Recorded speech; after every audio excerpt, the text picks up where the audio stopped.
Welcome back to Duality 7Xers. Welcome back.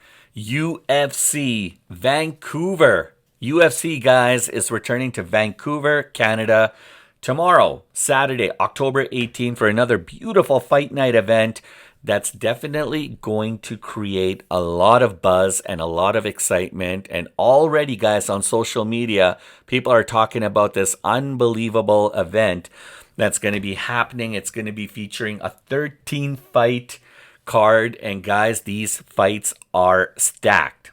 All right.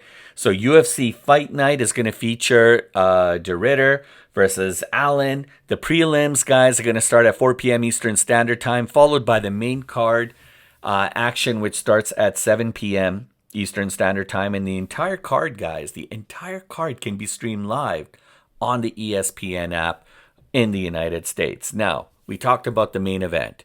The main event is going to feature Reinier de Ridder, RDR. He's going to take on Brendan Allen in an unbelievable, pivotal fight, guys, at middleweight division.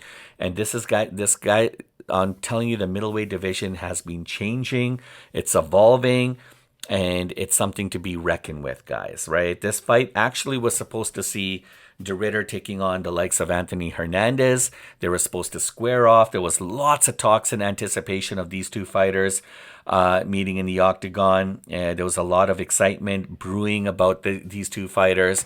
And then, unfortunately, Anthony Hernandez suffered an injury, which subsequently caused him to pull out of the fight. And then in comes Brendan Allen. Now, when these things happen, guys, as fans, we get upset. Of course, it's frustrating to the fans because, obviously you get excited. You want to see your favorite fighters fight each other. But at the same time, if you think it's frustrating for us, like, what do you think, is happening in the minds of the fighters themselves? Think about, say, De Ridder. Here he is. Here's a guy who, leading into this fight against Hernandez, had a game plan put together. He was strategizing. He was putting together all the prep and training and everything that needs to go, operationally speaking, for him to be not only physically but mentally prepared for his fight. And then to find out last minute that, the fighter that he's going to be fighting has to pull out because of injury, then he has to completely pivot, shift his focus entirely, put together a brand new game plan, new strategy, because now he's got to tailor his new game plan to the fighter that he's going to be taking on, which in this case is Brendan Allen. And Brendan Allen, guys, is no pushover. All right. He's definitely a force to be reckoned with as well. He's got a lot to prove. This could be a great opportunity for him to climb the ranks. And, it's obviously frustrating it's exciting for him, but also it's quite nerve-wracking as well too, because of course he has to put together a game plan and he has to figure out everything that he needs to do to be able to make sure that he comes out with the W. Now, there's a lot of people talking, guys, on social media, the what if scenario. Is RDR prepared? Has he done enough to be able to mentally and physically prepare himself against Brendan Allen now? And does he have enough juice to be able to weather the storm that Brendan Allen is going to bring? Because from some of the things that I'm reading and from some of the platforms that are out there, there's a lot of people talking about the possibility of RDR going into his first loss in the UFC. So I don't know. Guys, anything can happen at the end of the day. A fight's a fight, and sometimes it's just that lucky uppercut, right hook, to the... anything can happen at any given time. You can't count anyone out, but at the same time, RDR has been around the block. He knows what's up. All right, this guy's he's a pro. He knows what it takes to win. And I'm sure he's put together enough of a game plan to be able to make sure that he's going to cross that finish line before Brendan Allen. But that said, guys, again, I'm all eyes and all ears. And like I said, anything can happen at any given time. But it would have been nice to see Anthony Hernandez and RDR fight in their potential middleweight title eliminator fight. But that's going to have to be on hold for now. All right. So In the night's co-main event, we've got Canada's own Mike Malott. He's going to be taking on, he's going to be looking to extend his current streak to 3 fights now, taking on fan favorite Ken Holland, who's fighting out of Fort Worth, Texas. And Ken Holland's coming off a unanimous decision loss to Daniel Rodriguez at UFC 318, but he currently occupies the number 15 spot at the UFC's welterweight rankings. So, guys, I'm telling you, the welterweight division, middleweight division, a lot of these divisions are constantly evolving. They're changing, and new, fighters are just kind of coming out. New ranking changes are happening all the time. The welterweight division is also something that I've got my eye on because it's starting to really heat up. And so we'll talk a little bit about that, guys. And got the MGM money lines. I'll try to share my predictions, including my favorite picks and underdogs. And we could talk a little bit about that. I'm sure we have some time. But let's get into some of the fights that are going to happen. So let's talk about Matt Frevola taking on Canada's own Kyle Nelson. Now, Kyle Nelson is 16-6-1. Matt Frevola, who's fighting out of Huntington, New York, is 11-5-1.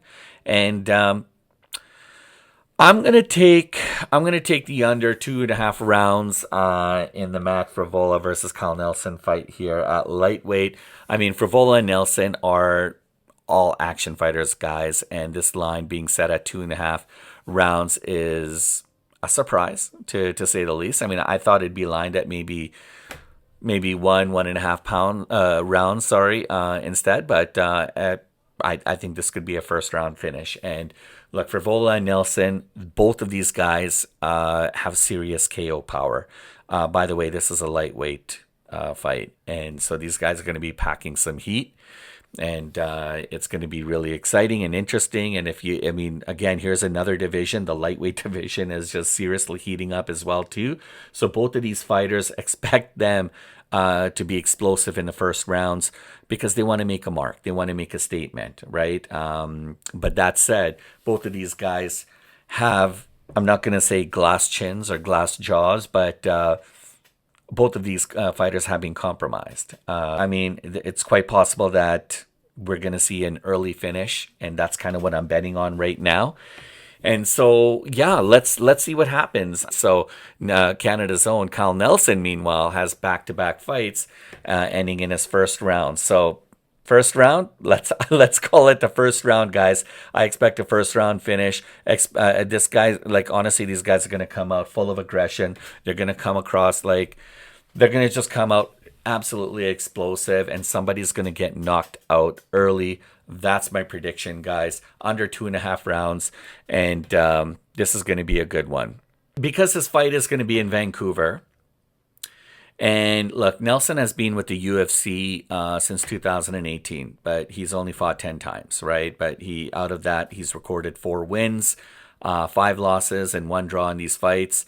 But he's got some pretty impressive victories against guys like Padilla, Fernando Padilla, Blake Bilder. So he's definitely more technical between the two fighters. He definitely has better cardio, and he's got a more well-rounded approach. So Kyle Nelson's at plus 105, and Frevola's at minus 125. And so this is going to be really, really interesting to see. And so Frevola, he was a product of Dana White's Contender Series back in 2018. He has lost to Reyes, but I mean, you know what? If just looking at the money lines here, obviously, a lot of people are going to be betting just because of the odds. They're going to be betting for Frevola. I'm going to go against the grain, and I'm going to call this one for the Canadian. Kyle Nelson is going to win this fight, guys. Let's talk about, I want to shift gears here a little bit. I talked a little bit about Nelson versus Frevola. That's on the main card fight, but I want to switch gears, and I want to take you into one of the prelim fights that I'm paying a very, very close attention to, and it's a middleweight bout that's going to feature Danny Barlow taking on Jordan Santos. Now, Santos is 10-2. Barlow is 9-1. All right. I mean, between these two guys, I mean, I think this is a great spot for Barlow to be in, to kind of get back on track. He was upset by Sam Patterson, sorry, back in March, and now he's going to be taking on Santos, who, I mean, Santos is a good fighter, but I don't know if he is UFC material fighter yet. And I believe Barlow. He's definitely the better striker. I think the man from the U.S. is going to have his hand raised at the end of this, and able to contain the likes of Santos and potentially get a TKO win early in a fight. So watch out for that, guys. I've got my eyes on this one. I think it's going to be pretty exciting, and you know what? Be just don't do not watch this event thinking that the prelims are just going to be a waste of time. I talk about this in every single video, and I'll continue to talk about it. So many times it happens where people miss some pretty high value entertainment in the prelims because they went off to go top up their nachos. They went off to the bathroom. They went off to go talk to their buddies. They went off to go and do some household errands and chores, hoping that they can have enough time to actually comfortably watch the main card. But there's so many unbelievable fights that happen during the prelims as well too. You don't want to miss that because there's a lot of explosive action that's going to happen. Again, this card is going to have 13 fights and it's all jam packed. And so yeah, Barlow versus Santos at 185 pounds, guys. That's definitely one of the fights that I'm watching, and I think you guys are definitely going to be in for a treat. Do not miss this one. And then I want to talk about Cody Gibson versus Eric Lang. Now, Eric Lang, I think, is going to win this one. Eric Lang is 25-12-1, and he's fighting out of Shanghai, China. I think he's got a little bit of momentum going into this. I think he's got the slight edge over Cody Gibson. Cody Gibson was fighting out of San Luis Obispo. Now, if you guys remember, he was in The Ultimate Fighter Season 31, and he was a bantamweight finalist. But I'm definitely going to give this one to Eric Lang. I think the man from China is going to take this one. And then, moving on into the women's division, also on the main card, we got Manon Fiorot versus Jasmine Jasudavicius. Now, Manon Fiorot was a former flyweight title challenger and number 2 ranked contender. She's also fighting out of Nice, France, by the way, and she's taking on Jasmine. 14-3, fighting out of Ontario, Canada. Jasmine Jasudavicius is obviously surging, and she's number 5 ranked. And this is gonna be one of those fights, guys, that you don't want to miss. I think I'm gonna give the edge though to Manon, fighting out of France, and so I think I've got her listed down potentially as the winner of this one. Although Jasmine's, she's also got a great record, guys. Anyhow, this is really too close for me to call, but I'm going to give the edge to Manon. And then we got Aiemann Zahabi versus Marlon Vera, guys. A lot of people are talking about this fight. This could also be a co-main event fight. Zahabi is 13-2, and Vera is 23-10-1. So Zahabi now, Zahabi, he's put himself in a very unique situation because now he gets a chance to be a top 10 bantamweight fighter. He's got a lot of momentum. Zahabi has got an incredible chance of pulling on a huge upset against the experienced Marlon Vera. But you got to understand, Zahabi's come off a beautiful quality win against Jose Aldo, guys. And he's on a 6-fight winning streak. Okay? And he looked absolutely impressive. He didn't just coast his way into these victories.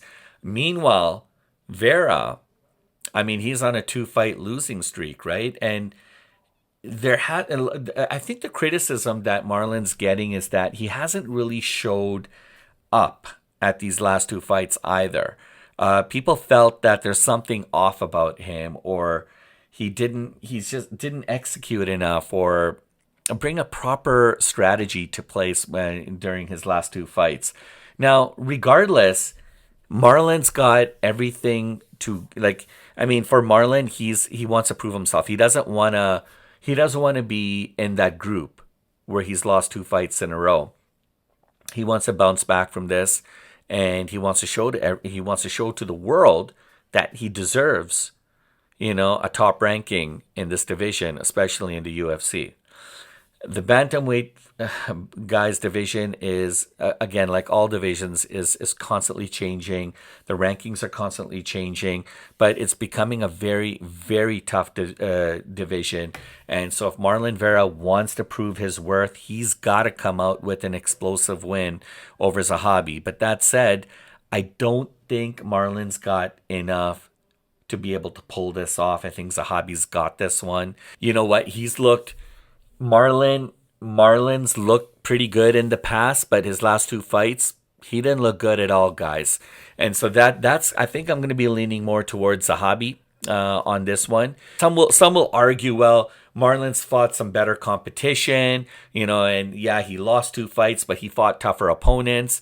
Yeah, but Zahabi's also like an unbelievable striker, guys. And I mean, the problem with Vera's striking defense, it's always been a bit of an issue. Simply put, I mean, he gets hit a lot. I think I'm gonna go with Zahabi on this one. He's minus 125, guys, but I definitely see him as the victor. A lot of people are talking about Charles Jourdain taking on Davey Grant. Davey Grant's 15-7. And Charles is 16-8-1. And this is one of my underdog picks, guys. And I'm going to take Davey Grant as the winner on this one against Charles Jourdain. Grant has so much heart, guys. All right. He's one of those guys. And again, this is at 135 pounds. He's one of those guys who's he wears his heart on his sleeve all the time. Probably one of the nicest guys you'll meet. But at the same time, he's 40 years old. All right. But even at 40, he's been absolutely impressive. And he continues to be super fast, guys, at his age. And he's a very powerful striker. And look, I mean, if you guys are talking about age, don't. I mean, look at Alex Pereira, man. I mean, he's 38, 39 years old. Look at Alex Crawford, 38, 39 years old. I mean, it seems like this is the year for all these old timers to really show to the world that, hey, they belong here. But Jourdain is 3-4 in his last 7, and he's been somewhat a little bit inconsistent too inconsistent for me. And Grant, of course, won his last fight, obviously against a big underdog. So yeah, Grant is definitely the more active striker. He's great on his feet, and he lands some serious, heavy, damaging shots. And so the great thing about Grant is, although he's a phenomenal striker, the man can grapple too, guys. He's a fantastic wrestler.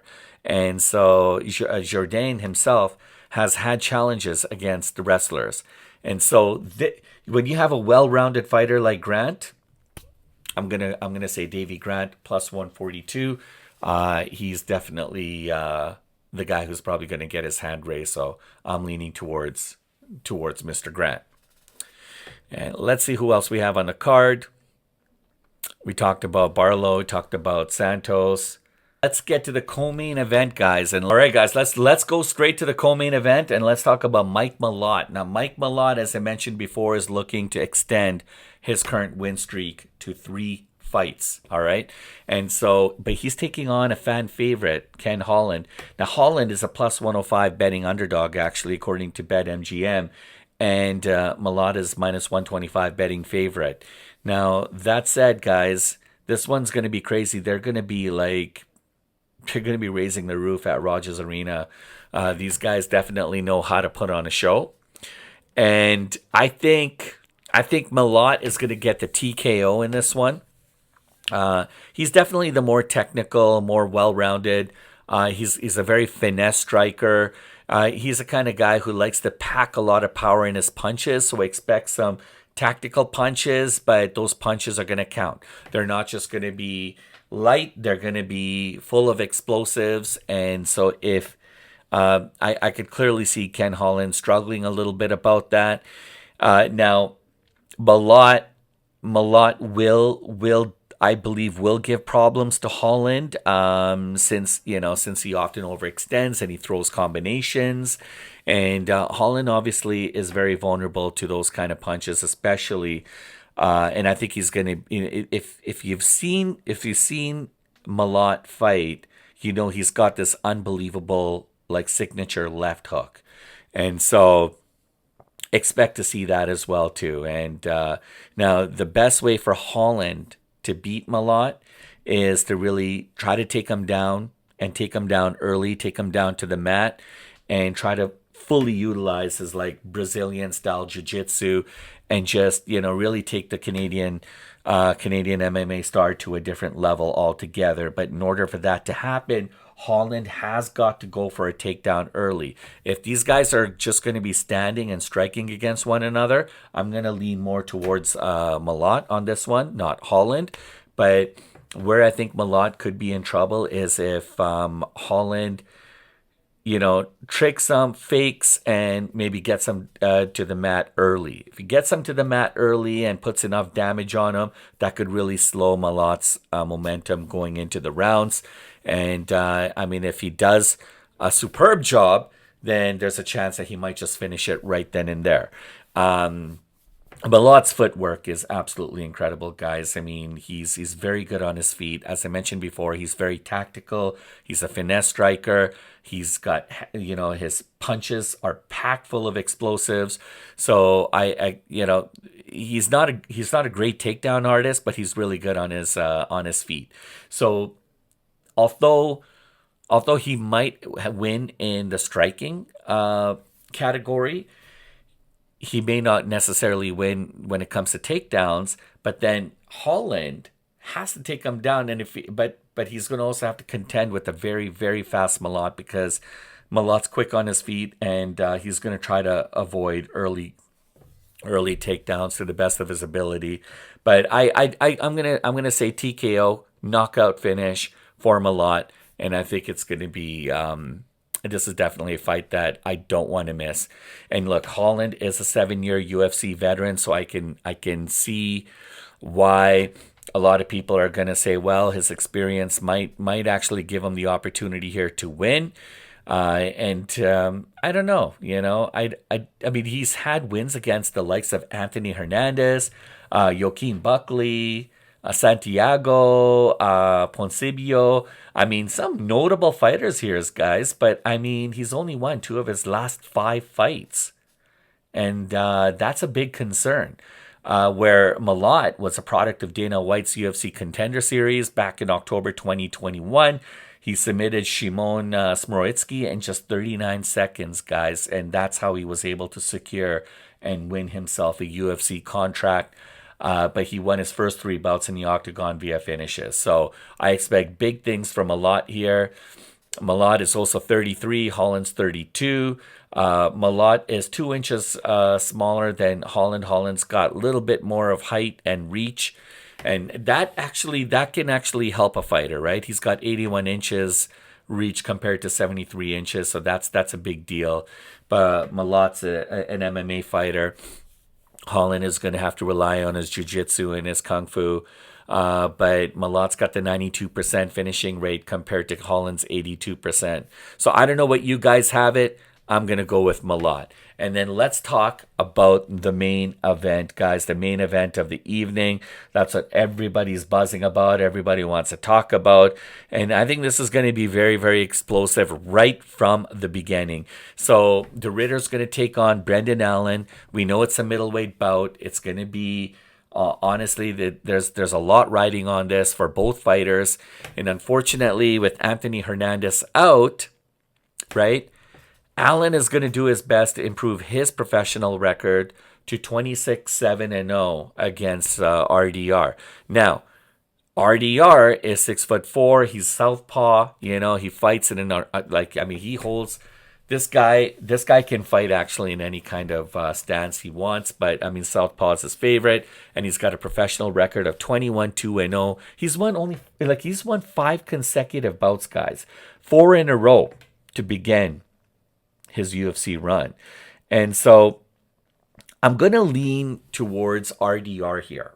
All right, because I think he's a significant piece in the UFC framework, and I think there's going to be a lot of explosive news about this guy real soon. I think this is going to be a great opportunity for him to warm up and show to the world what he's capable of. He's definitely the betting favorite. I think this fight is going to go. I'm gonna say De Ridder's gonna win by submission. I mean, this guy's an elite jiu-jitsu fighter, right? He's a very, very skilled jiu-jitsu tactician. I mean, this guy inflicts a lot of physical damage on you as well too. And look, he's definitely he's one of those top echelon fighters, guys. I think we're going to be in for a treat. I'm not going to say I feel bad for Allen, because Allen is no pushover. All right. He has had a bounce back victory in his last fight, so he wants to improve his record, and he's up against a mountain of a man, the Dutch Knight. And I mean, De Ridder also is one of those guys who will take you down and just punish you. He can overpower people. He's the kind of guy that it would be interesting to see De Ridder take on Khamzat Chimaev, because both of these guys are very, very similar in the way they fight. So anyways, I'm interested to see this one, how this is going to go. I already feel like I know how it's going to go. But I mean, Allen is a former LFA champion. He won the Dana White Contender Series in 2019. Yeah, and he's won 11 of his 15 fights in the UFC. Bruno Silva, Paul Craig, Chris Curtis, some big names there, guys. But De Ridder's something special, guys. I'm going to say De Ridder's going to take this one, RDR all the way, guys. And look, De Ridder is a little bit older. He's 35 compared to Allen's 29 years. De Ridder's got two inches on top of Brendan Allen. He's 6'4", Brendan Allen 6'2", and he's got a slight reach advantage of 78 inches compared to Allen 75. So again, 86% finishing rate for RDR, 76% for Allen. But you never know, guys. The UFC is one of those platforms where anything can happen at any given time, and we've seen a lot of unbelievable magical moments in that octagon. We've seen surprise after surprise, and you know what? If Allen is going to come to make a statement, it's going to be tomorrow night in Vancouver at the Rogers Arena. Sorry, I think he's going to do some damage, right? But if he doesn't do it early enough, then he's in big trouble. So that's my predictions, guys. I'd love to hear what you guys think. Please share your thoughts and comments below. Don't forget to smash a like and subscribe. And we'll chat after the fight, guys. I look forward to catching you guys tomorrow.